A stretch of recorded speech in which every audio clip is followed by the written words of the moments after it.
Trine head football coach Matt Land, you guys are embarking on a second straight year of playoff football. What does that mean for this program to make the playoffs 2 straight years? Well, last year was a big deal, being the first time, and to be able to repeat that and do that again is a great testament to our kids. But we have to win a playoff game to continue to grow our program. Was there at all kind of the mentality last year that you're just happy to be there and just getting there was a huge goal that you met? But this year, obviously, you're not just happy to be there. Well, I don't know if we were happy to be there, and that was a big issue for us. But I'm sure it was in the back of everyone's mind. I mean, we were excited to make the playoffs and those kind of things, but I don't think we worked any less hard. I don't know if that's the right grammar, but than we would have. But it's subconsciously, it's always in the back of your mind. Those kind of things when you start checking stuff off your list of program wants. And this year, our number one goal going into the year was winning the conference title, and number 2 was winning the playoff game. So the kids know what's expected on day 1 of the program, when move-in day. So we've got our chance to do that. So how do you take what happened last year, kind of change the outcome, use what happened to your advantage? I think the kids are just more focused and more excited about this opportunity than they were last year. I should say different. It's different. We've been there. Getting to the playoffs is not good enough for us anymore, and we've got to win one. And there's 150 kids on our football team that all have the same exact mentality going into this week of practice, and we've had a good week.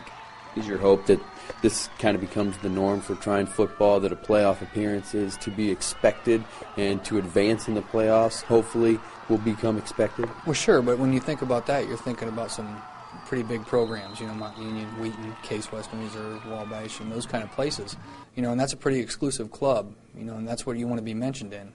Going to a frat party, if you're not on the list, you're not getting in, and that's kind of what it's like. So sometimes every once in a while you got to kick the door in, and that's what we're trying to do. So how do you guys go into Case Western, a team that's won 3 straight undefeated regular seasons? How do you go into Cleveland and come out with a win? Play Thunder football. We've grown as a program each year, and this is the next step. And we feel like we're carrying the mantle for the entire MIAA. We haven't won a playoff game since Albion did in the 90s, and we've got to do that. If we won our program, which I think is we won our conference, which I think is a pretty tough conference, to get some national recognition, we're the team this year that has a shot at making that happen. And, it's on our shoulders, and that's where we like it. We like to control our own destiny. What does Case Western bring to the table? What can they do to make it difficult for you guys on Saturday? Well, they're a good football team. I mean, you don't win 31 straight in the regular season if you're not. They're a smart team. They're a physical team. And we're going to have to go in and beat them. They're not going to make mistakes and give us the football game. And we are going to have to go in there and beat that football team, and that's what we're trying to do. Their quarterback's a good quarterback. We like ours. We think he's okay. But they've got an All-American corner. They're a physical team on defense, and they're a very explosive team on offense.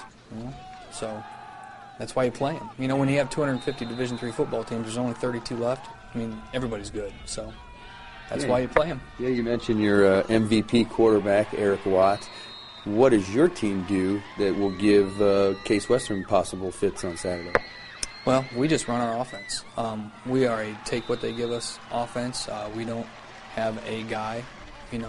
Watt is our quarterback, and obviously that's the face man for the football program, as everyone thinks. But, we have a kid that can run the football. We have a kid that can throw the football and run it. We have 4 guys that are very athletic and good catching the football and in space. So we're just going to distribute the ball and make people defend the whole field and not concentrate on one thing. And if they do, we're going to try and exploit that. Now, forgive my ignorance. I haven't looked at the brackets. But in case you guys do get a win on Saturday, is there any chance you would host the second-round game here? I don't know. I haven't looked that far ahead. It's one game at a time. We haven't won a football game in the playoffs, and that's the only thing that we're worried about. And this week we're concentrating on winning Tuesday, winning Wednesday, winning Thursday, before we even think about Saturday. If we rake our own leaves and take care of our own yard, that's what we're trying to do, because we think that everything will take care of itself on Saturday. You start doing those other things, and you start forgetting what you're doing, and we want our kids focused on Saturday, one day at a time.